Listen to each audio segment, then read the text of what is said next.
Fala pessoal, mais uma vez aqui no nosso canal da FBNF, trazendo conteúdo para você. Hoje conteúdo em formato diferente, eu estou acostumando, nosso podcast tradicional naquela mesa, um de cada lado. Isso aqui é proximidade com pessoas que nós gostamos, admiramos. E nesse bate-papo eu recebo um cara porque eu tenho um carinho muito grande, além do profissional, um cara que eu admiro, um cara que eu me espelho, um cara que eu tenho uma inspiração até pelos valores humanos, como pai, como esposo, como alguém do mercado, como professor. Diego Hortelado, um cara muito gigante pra gente. Obrigado na nossa pelo história. Convite, Ronaldão. Diego que tem uma carreira global, ele vai contar um pouco aqui da história dele no mercado financeiro. Então, é um cara que além de ter uma carreira global, hoje atua no mercado financeiro nos Estados Unidos. Ele é professor nosso aqui do MFI. É um cara que traz muita energia, traz muito conhecimento e muitas vivências. E o nosso tema de hoje aqui é transição de carreira. E aí a gente não está falando aqui transição do Brasil para os Estados Unidos. Não, a gente está falando aqui de transição de carreira de forma geral. É mais sobre tomada de decisões. A gente estava tomando um café agora há pouco e esse café foi pautado nesse tema, que para mim é um tema de grande relevância e que a gente conversando na nossa intimidade, a gente entende que talvez seja um dos maiores obstáculos de quem está hoje no mercado financeiro, que é tomar decisões. Quando tomar decisão, por que tomar, por que não tomar. Às vezes, né, Diego, não tomar decisão também é uma decisão. É uma decisão, né? E normalmente é uma decisão ruim. E a gente vai falar um pouco sobre isso, tá? Então, Diegão, para começar, resume aqui pra gente tua história riquíssima, que ela não começou nos Estados Unidos, né? Ela começou aqui no Brasil e ela foi pautada em muita coragem e em tomada de decisões difíceis. Legal, Ronaldão. Obrigado pela introdução e, poxa, super prazer estar aqui com você. Acho que o que aconteceu bem no comecinho da minha carreira, eu comecei a estudar economia. Eu estudei economia por um acaso, tá? Eu tentei passar em direito, eu não consegui entrar em direito.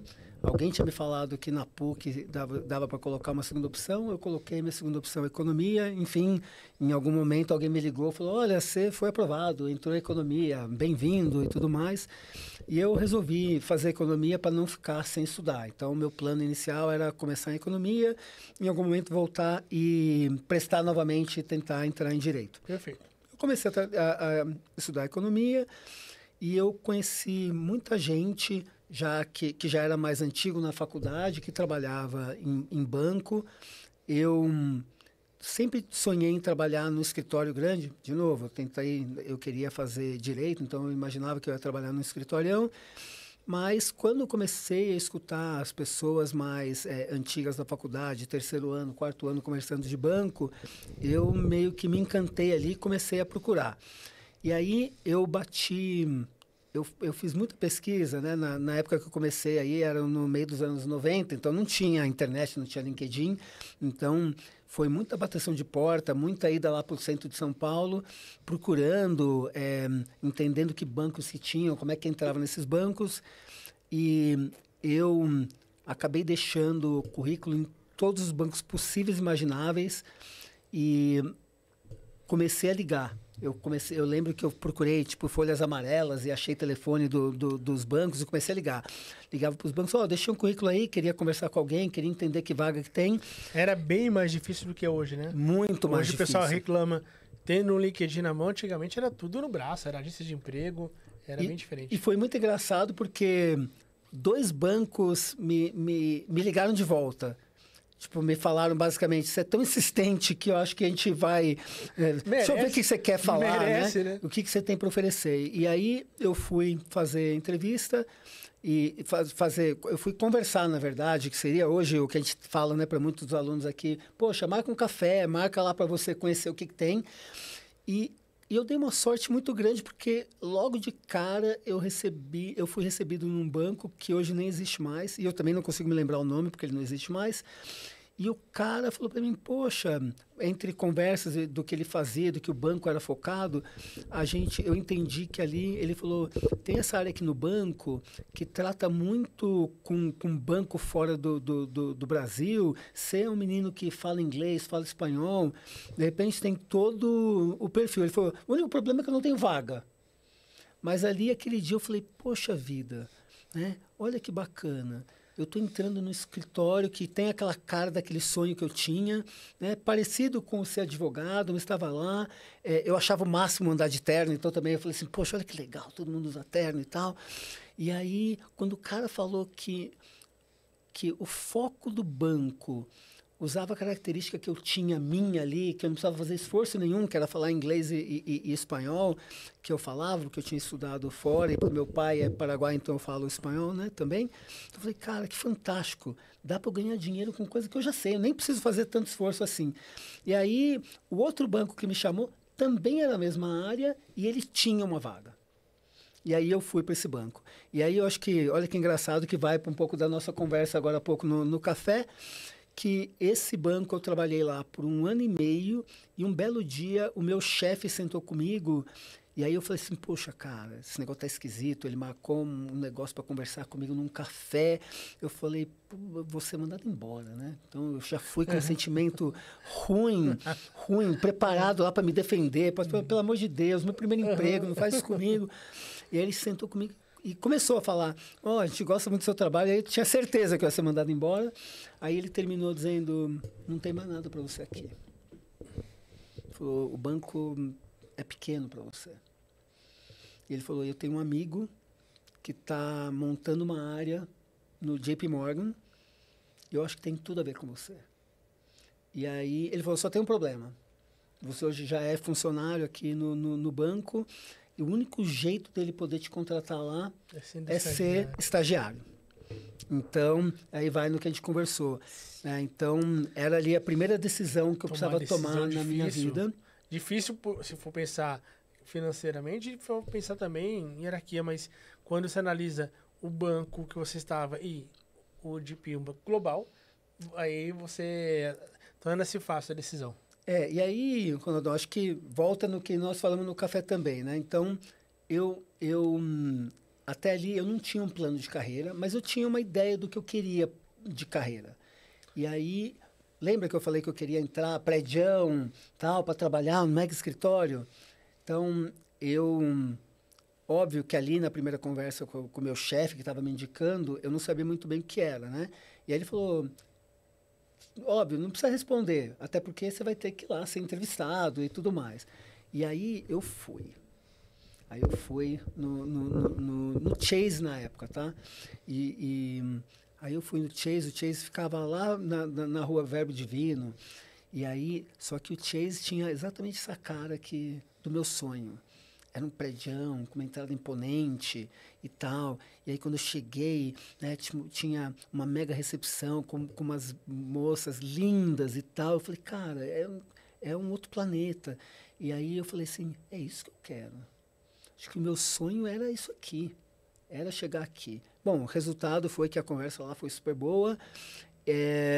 Quando eu ponderei sobre o meu potencial de crescer, né, num banco que eu trabalhava, que era o Bic Banco, que era um banco nacional, pequeno, né, um banco de dono, e tinha o Chase, né, na época que foi antes do Chase virar JP Morgan. Eu falei, é isso, não tenho muito o que pensar.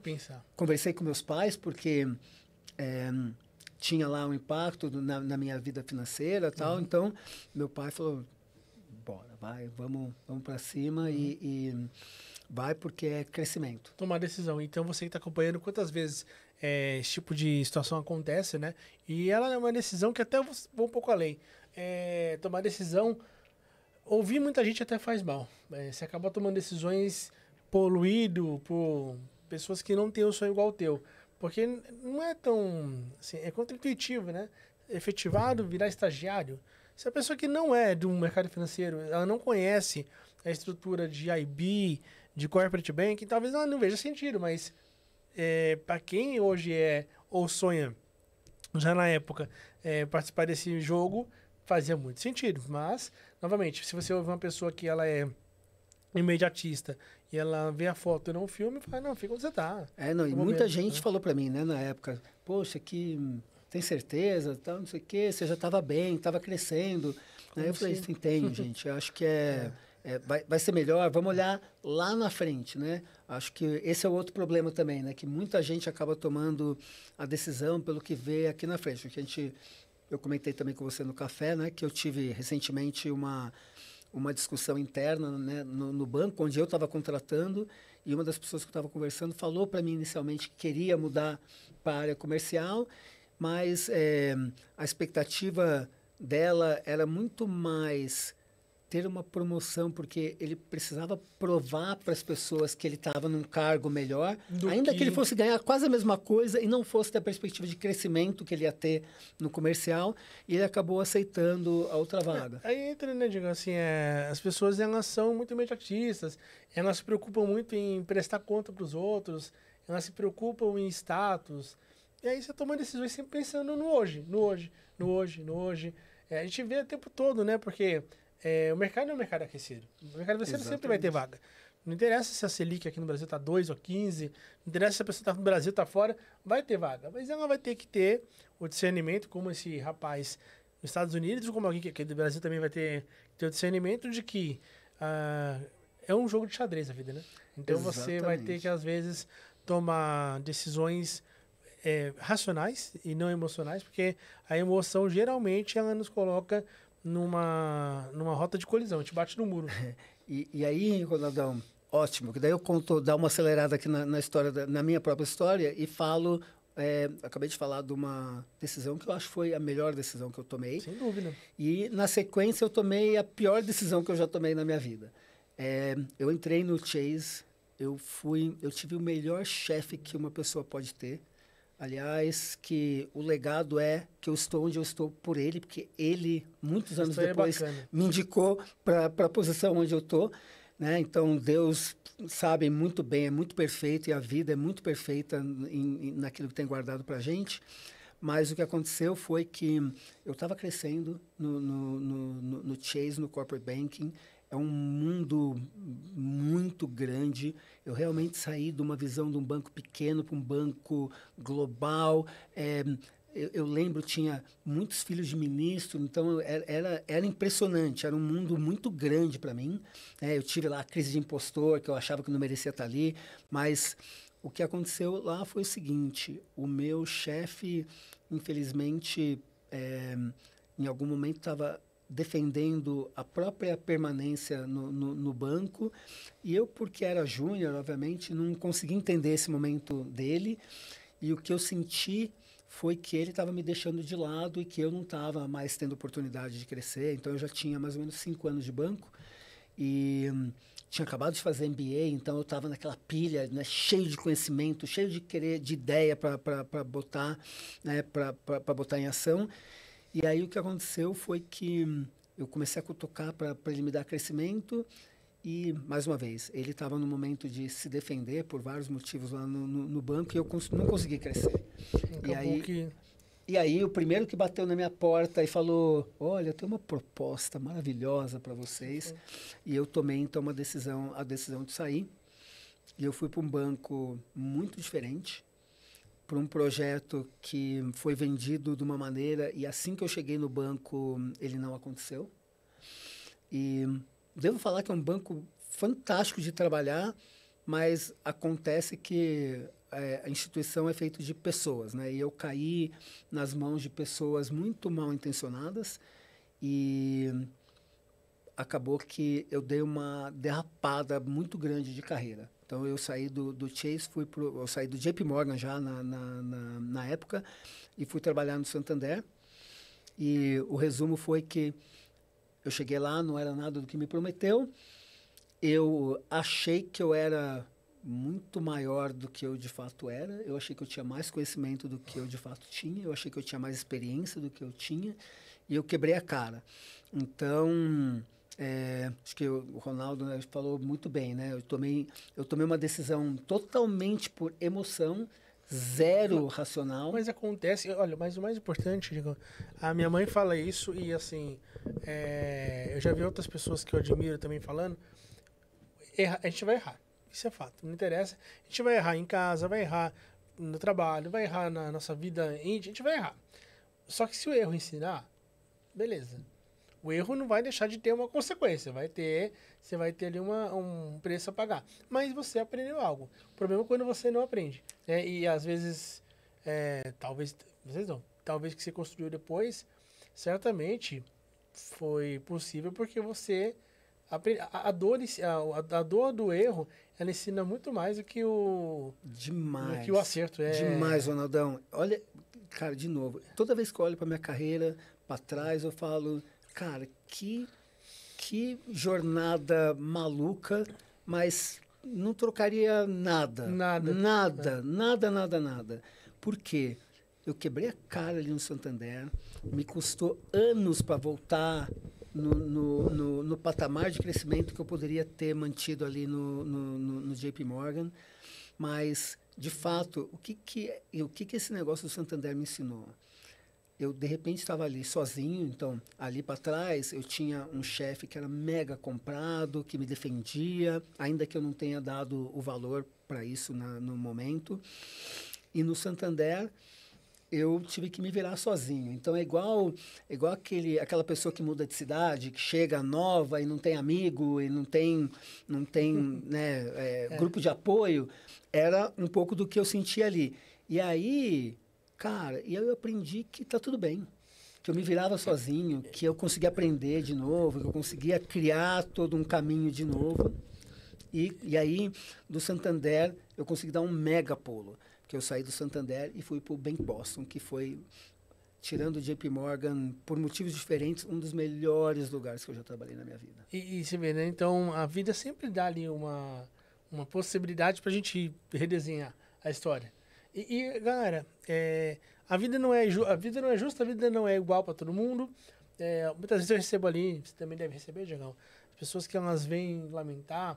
Cara, é evidente que alguém que nasce na Faria Lima, que estudou em colégios bons, em boas faculdades, vai ter uma vantagem competitiva se comparando com alguém que nasceu em Guaianazes, Capão Redondo, no extremo da Zona Norte, e que vai ter que pegar ônibus, trem, fazer uma faculdade mais popular, que veio de uma escola pública. É claro que a vida é diferente.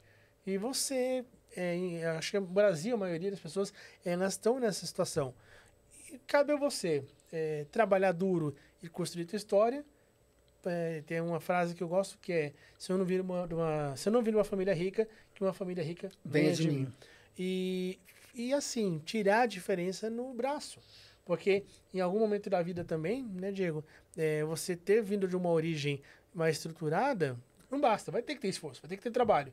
E a gente vai errando, vai acertando, mas é importante sempre lembrar que a vida vai dar uma outra oportunidade. Eu sou muito fã desse pensamento, porque, imagina, né, hoje, assim, tem pessoas com 20, 25 anos que tomam decisões erradas e acham que acabou. Tem pessoas que estão começando a vida com 40, 45, então isso aqui não é um papo motivacional, é um papo realista. E talvez a conversa que eu tive com o Diego no Conexão, nosso evento do ano passado, foi uma conversa muito gostosa, que ele está contando toda a história de vida dele, que depois a gente vai trazer um spoiler aqui. A gente vai fazer um curso muito legal para vocês aí muito em breve, contando um pouquinho da estrutura das áreas de um banco, skills necessários. E aí a gente pode até, de repente, trazer um aprofundamento motivacional da história de vida, de contar um pouco das nossas histórias, porque isso é legal e que vale lembrar que as pessoas têm problemas, todo mundo tem problemas. Todo mundo tem. A questão é que você opta em deixar esse problema te definir o teu futuro, ou você decide enfrentar de cara e fazer a coisa acontecer, por mais difícil que seja. É isso. Exatamente. E aí, de Bank Boston, aí você teve uma trajetória de quantos anos no Bank? Na verdade, eu tive uma história no Boston que foi curta, porque, cara, eu amava o banco, eu fiz um super resultado no banco. O banco foi o primeiro banco que eu vi que realmente era focado no funcionário. Quem estivesse perguntando, o que é Bank Boston? Fala de qual que foi o desfecho do Bank Boston pro pessoal. O Bank Boston virou o Itaú.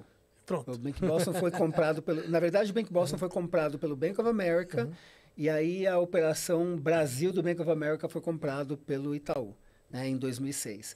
E aí, só que, cara, o Boston era uma marca maravilhosa e todo mundo reconhecia. Foi uma época, eu atendia middle, né, eu atendia clientes ou seja, clientes, empresas, né, de médio porte, mas era uma coisa tão maluca que foi a época mais fácil de prospectar, ou seja, de buscar cliente novo. Porque eu ligava para os clientes e o cliente respondia assim, você tem certeza? Boston? Comigo? Sério? Eu não sou seu tipo de cliente. Então, o cliente, na verdade, achava o máximo que o Bank Boston estava ligando para ele para conversar e tal. Então, era um banco muito fácil de vender. E justamente como demorou para eu voltar, né? Quando, da saída do JP para o Santander, eu fiquei 2 anos no Santander, tinha demorado 2 anos para me achar de volta, porque eu queria trabalhar para banco americano, porque o meu sonho era ir para os Estados Unidos. Então, eu queria estar num banco americano, porque essa possibilidade era muito maior. Então, eu acabei saindo do Boston justamente porque o Itaú chegou. E, claro, por mais que a gente... tem que dizer, né, na época do Boston, a gente era infinitamente mais bem preparado que o pessoal do Itaú. Por quê? Porque o Boston investia muito em conhecimento, então todo mundo era certificado, todo mundo tinha. O Boston tinha o chamado Boston University, então você internamente no banco, você fazia uma universidade do banco, tinham várias coisas para estudar. Então eu me especializei muito em mercado de câmbio e cash internacional.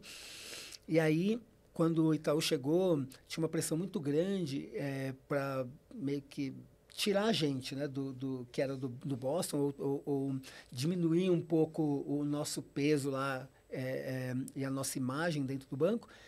E minha mulher estava grávida, então acabou que o Itaú me ofereceu para me mudar para o Nordeste. E a minha mulher não queria mudar, porque a gente achava que, enfim, era uma mudança no final da gravidez, então era muita coisa junto, e a gente decidiu que não. E aí veio o momento de tomar outra decisão.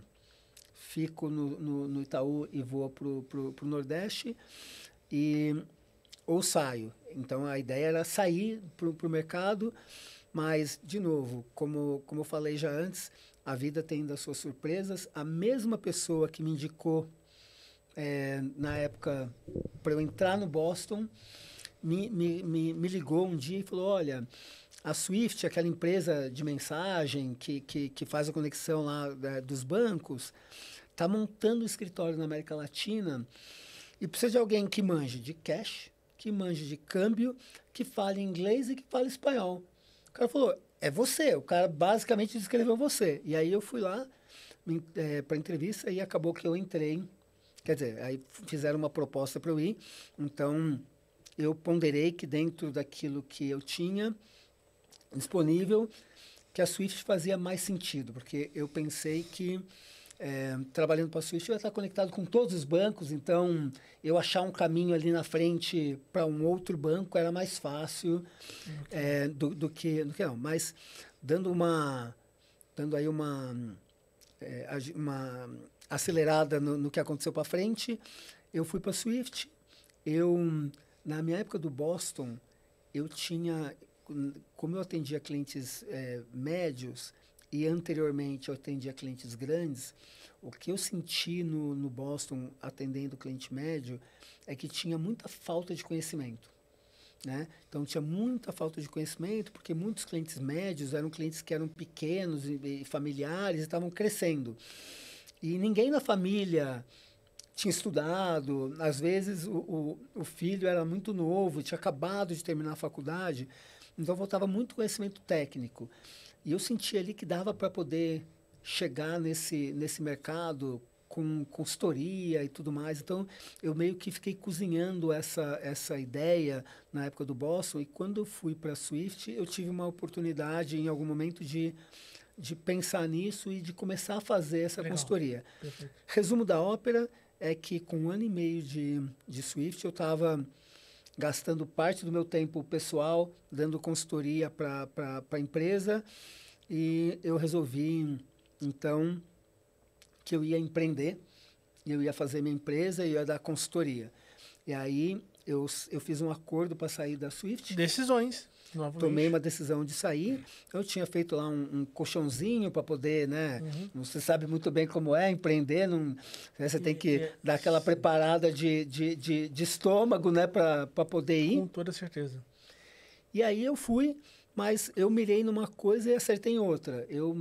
eu mirei que eu ia fazer consultoria, eu conversando com pessoas que eu estava tentando buscar um sócio para seguir, um amigo me apresentou um outro amigo e a gente montou, e eu de uma consultoria acabei montando uma trading com essa pessoa, mudei completamente o meu patamar, ou seja, mudei completamente de segmento e fui fazer operação de commodity e de produto da indústria de alimento. Uhum.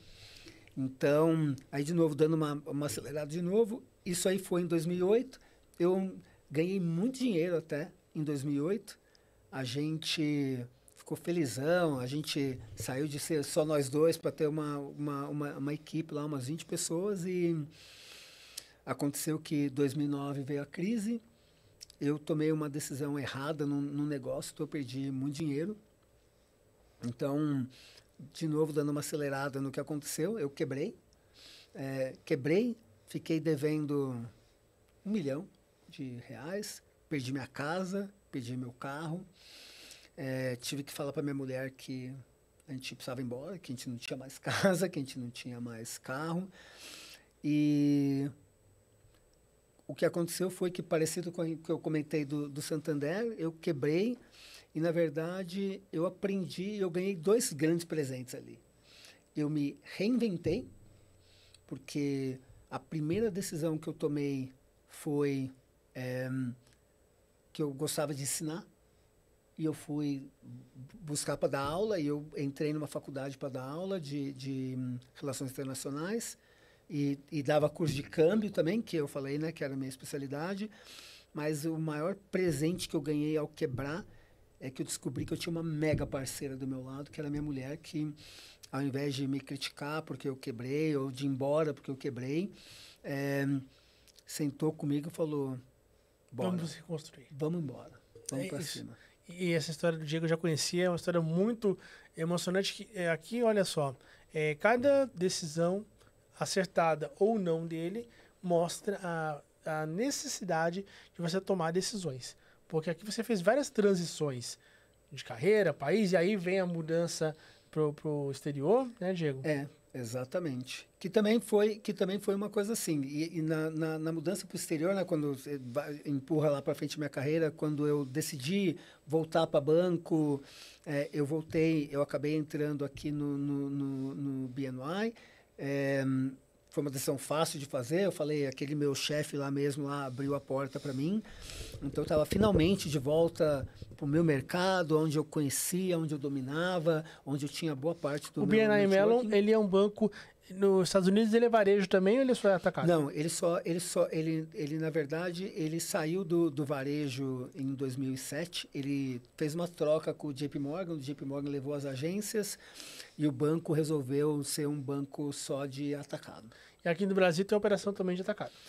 Aqui no Brasil, uma operação um pouco diferente do que você está acostumado a ver com os bancos. O banco é um banco focado em 2 serviços, né? O banco faz administração de fundo, ou seja, ele faz a parte operacional de um fundo, né? Então, grandes gestoras fazem a gestão do patrimônio, mas precisam que alguém, de fato, faça o operacional do fundo, faça as movimentações, faça os relatórios, registre com o Banco Central, com o CVM, etc.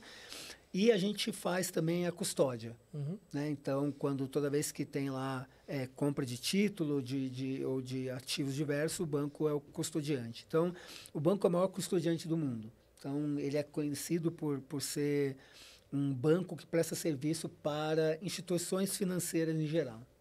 Ou seja, isso é atacado. Isso é atacado. Isso também é parte do atacado e vai estar nesse nosso projeto que a gente vai trazer aí de presente para vocês todos, que é um treinamento para mostrar de fato o tamanho dessa indústria. E olha só, né? Você pode atender governo, atender outros bancos, é muito grande. E quando a gente fala de transição de carreira, né, Diegão? Você tomou algumas decisões, né?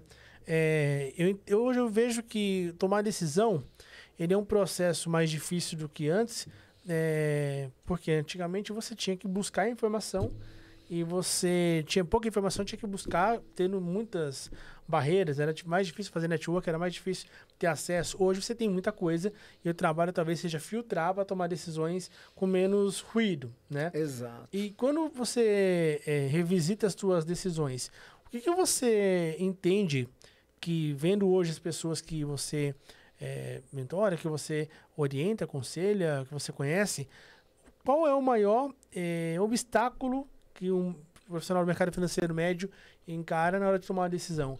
É o ruído? É a falta de conhecimento? Qual a sua percepção? Ronaldão, eu vou até dar uma mudança aí, dar uma desvirtuada aí um pouco na pergunta. Ou seja, a resposta que eu acho é o seguinte: a primeira coisa que falta para muita gente é ter um plano de carreira.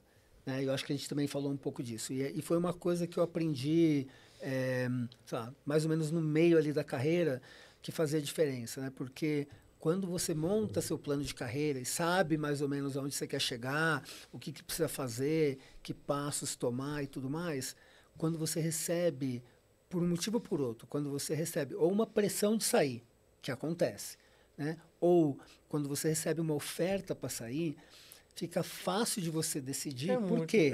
Porque você vai lá no seu plano e fala, a decisão que é essa daqui me coloca mais próximo ou mais longe do meu objetivo. Então, eu penso que o ponto que todo mundo deveria ter, né, e até em mentoria eu falo isso para todo mundo, eu falo, olha, eu sempre pergunto a primeira coisa, você tem um plano de carreira pronto? E se não tem, eu sempre proponho de fazer, né, como parte da mentoria fazer, porque ele ajuda muito a tomar essa decisão, como a gente falou, sem levar pelo emocional. Então, ele é razão. Tá aqui, eu estou querendo ser isso daqui. Veio uma proposta para ser uma coisa completamente diferente, o único motivo de você ir para esse diferente é que se de alguma forma esse diferente te deixa perto daquilo, senão eu entendo que não deveria, né? Mas, então, isso é uma coisa que seria a base.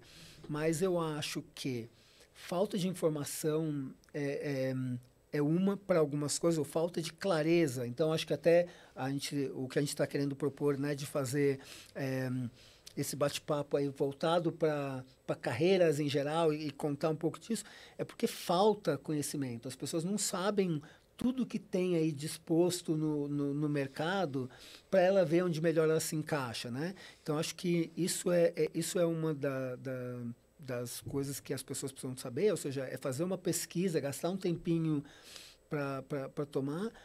E outra é que as pessoas têm medo de falhar, né? E que eu acho engraçado, porque você nunca sabe, né? Então, a pessoa toma uma decisão, às vezes, de não ir, e a gente, acho que você mencionou lá no começo, tem gente que prefere não decidir, e eu falei que talvez é a pior decisão, porque não decidir é que você decidiu pelo contrário. Você decidiu não ir, você decidiu não aceitar, né? Não tomar a decisão é isso também, né? E eu acho que quando você tem medo de errar, assim, ninguém tem certeza de nada, né? Então, você não sabe se você ficar, você vai ter promoção, você não sabe se você ficar, se você vai crescer, você não sabe se você ficar, você vai ser mandado embora. Então, a gente tem que...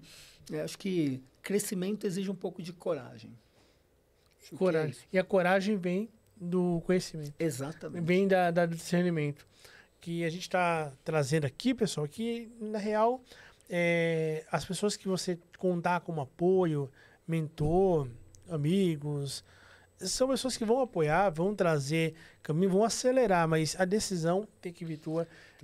Você tem que saber o que você quer da vida, não só profissional, vida pessoal também. Tem pessoas que nos procuram curioso que elas vêm fazer pergunta de carreira, só que na verdade o problema delas não é carreira, é vida. É vida. E aí, com vida, tudo que ela tem na carreira é consequência da não escolha ou da escolha errada de vida. E tem muitas coisas. O Diego colocou uma coisa agora aqui que já conheço a história dele, por isso que eu afirmo isso, da companheira dele, da esposa.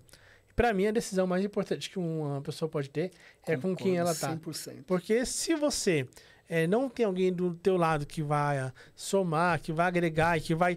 Eu acredito muito na soma de 1 mais 1 é 3. Se não for adicionando, vai se subtraindo. Ninguém passa na inércia. E eu vejo aqui pessoas que às vezes não tomam decisão profissional porque a outra pessoa ela é muito dependente. E aqui a gente não está nem entrando em alguns pormenores, mas vamos lá. Você, como homens, como pais, e temos ali os valores de provedores, mas eu recebi um dia desse uma moça que mandou no Instagram que ela trabalha num banco há muito tempo e ela... Cara, é muito louco, né? Assim, ela não toma a decisão que ela quer tomar, porque o esposo dela, com 31, 32 anos, está investindo na carreira de gamer.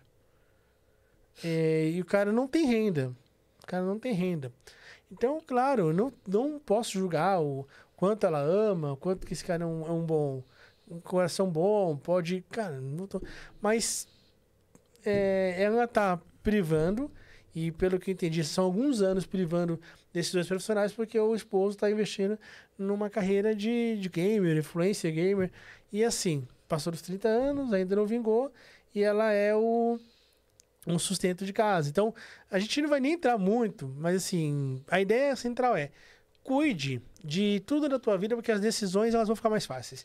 Cuida do 100%. Teu bolso. Se você estiver enforcado financeiramente, as decisões vão ser mais difíceis. Se você não tiver um parceiro de um lado, decisões mais difíceis. Então, quando fala de transição de carreira, é muito importante tomar decisão, estruturar. E decisão de carreira, para você pensar numa transição, você tem que fazer, não com o coração, mas ao mesmo tempo, obviamente, fazendo aquilo que você se sente confortável.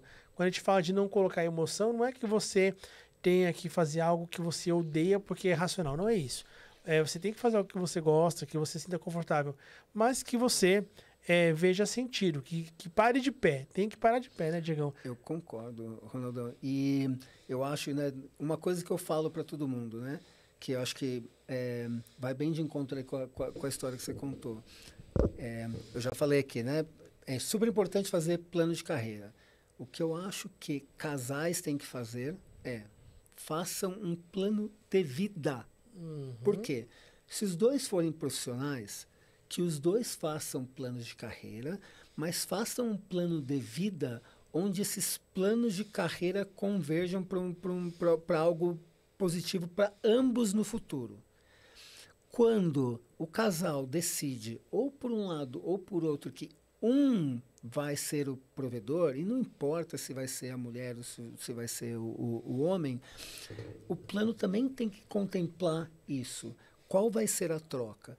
Né? Porque eu falo, né? Então, eu já falei da minha mulher, mas eu tenho muitas discussões a respeito, porque eu tenho 2 filhas, como você que tem uma, e eu sempre bati muito na tecla, eu sou super competitivo, eu gosto de crescer, eu gosto de desafio e tal, mas eu tentei criar minhas filhas ali na base meio que da porrada, e eu sei que elas às vezes acham que eu sou duro demais, mas o que eu falo é que eu sempre tentei preparar elas para a vida, e dando, obviamente, muito mais ferramentas do que eu recebi, né? E aí eu tive uma discussão uma vez com a minha mulher, que a minha mulher falou para mim, poxa, mas eu sinto que tem hora que o que você está falando para elas é que elas sejam diferentes de mim. Né, que elas sejam outro tipo de mulher e eu me sinto como se você estivesse falando que eu sou menos do que elas, ou que elas vão ser mais do que eu. E aí eu respondi para ela o seguinte, eu na verdade, estou preparando as minhas filhas para que elas sejam independentes para tomar a mesma escolha que a minha mulher tomou. A minha mulher tomou uma escolha que era a de me apoiar para eu crescer, para eu empurrar a família. Né? E então eu converso com as minhas filhas exatamente disso, né? Que eu estou dando para elas as ferramentas para que elas não dependam do parceiro ou da parceira que elas escolherem ter na vida para poderem seguir. Por quê? Porque as pessoas acabam se aprisionando a parceiros quando elas não têm liberdade para ir embora. Então eu quero preparar elas para isso, mas também falo para elas o seguinte: se lá na frente a sua decisão for deixar de trabalhar para ser mãe ou para ser a chefe do lar e empurrar o parceiro ou a parceira, que elas entendam também que isso tem um monte de responsabilidade por trás. porque a outra pessoa precisa. E eu aprendi na minha vida, e eu acabei, né, eu falei o tanto que minha mulher significa, eu só sou o que eu sou, porque essa mulher nunca me deixou desistir, porque toda hora que eu tô lá com algum problema, ela me dá um chacoalhão e fala, vai, tô aqui para você ir. Ou seja, a decisão mais importante da vida foi a mulher. Né? E assim, é muito legal. Eu vou deixar aqui uma recomendação, inclusive, pessoal. Aqui na descrição do vídeo, vai estar o Instagram, o LinkedIn do Diego Hortelado. Sigam ele. A gente vai ter muito em breve um conteúdo muito bacana em que a gente vai falar sobre mercado, só que ele sempre carrega um pouco também de vida. E muito do que ele está trazendo aqui, ele traz ali nas caixinhas de perguntas, com muito cuidado, carinho, ele separa uma parte do dia, da semana para gerar valor, porque o que você trouxe aqui, basicamente, é uma lição de vida, é aquele tipo de coisa que, assim, a pessoa está ouvindo agora e fala assim, é verdade, o cara tem razão. Só que fazer isso para valer em prática não é tão simples. Concordar é fácil, mas colocar exige, por exemplo, você renunciar, e para você limpar a tua visão, pensando na transição de carreira, pensando numa mudança de vida, você vai ter que se afastar de pessoas, de hábitos, corrigir rotas, falando não para você, se esforçar para estudar um pouco, para entender como que funciona uma outra área, marcar café, conversar, visitar em evento, ter um mentor, estudar, fazer um curso, uma certificação, tudo isso você vai arrumar tempo e recurso financeiro que vai ter que deixar de lado outras coisas. É solitário pra caramba. E se você não vê um sentido, um propósito, não tiver aquele plano, depois de uma semana você desiste. Se eu não tenho um plano, cara, eu desisto. Tô correndo pra cá, mas tô correndo pra quê? Pô, eu sei que eu quero chegar ali, então beleza. Tô correndo pra quê? Eu não tenho um destino definido. Cara, eu canso. Falei, acho que não dá nada. Deixa eu voltar pra casa e ficar no sofá quente. É isso. Por isso que meu mantra faz um plano de carreira, conversa com a família, faz um plano de vida. Incorpora um no outro e vai. É isso. Que papo legal. Esse formato aqui é um formato mais pocket, mas vem muita coisa bacana por aí. Você que ainda não garantiu o teu ingresso, Conexão MBanco, tá agora há menos que 50 dias de acontecer. Então, na descrição do vídeo aqui também vai ter para você o link de compra, o Diego vai estar por lá também. E acompanhe aqui na descrição o link de Instagram do Diegão. Ele traz muito conteúdo. O Instagram dele, a caixinha, é um verdadeiro presente. É um conteúdo ali que é um conteúdo genuíno de alguém que viveu, que nesses poucos minutos aqui já trazem a sabedoria. E é uma sabedoria que não se ensina em certificação, não se ensina em universidade. É a escola da vida, que é a escola mais valiosa. Alguns sofrem e não aprendem, outros sofrem e aprendem o suficiente para poder ensinar, e você é um deles. Obrigado, parabéns. Ronaldão. Parabéns, Diegão, mais uma vez. E você que nos acompanha aqui, mais uma vez, nosso muito obrigado. Se não é inscrito no canal, se inscreve no canal, deixa o teu like. Comenta quem você quer ver aqui conversando com a gente nessa mesa, temas serem debatidos, e aproveita, pega esse vídeo aqui, manda para 1, 2, 3 pessoas, colegas de trabalho, de certificações, de família, que queiram tomar decisões melhores e principalmente queiram também, através das decisões, fazer transição de carreira, que esse aqui é o nosso cerne aqui desse conteúdo. Estamos juntos, pessoal. Obrigado, pessoal. Chegamos mais uma vez, muito obrigado. Vamos para cima. Obrigado pelo convite, Ronaldão. Tchau, gente. Até logo.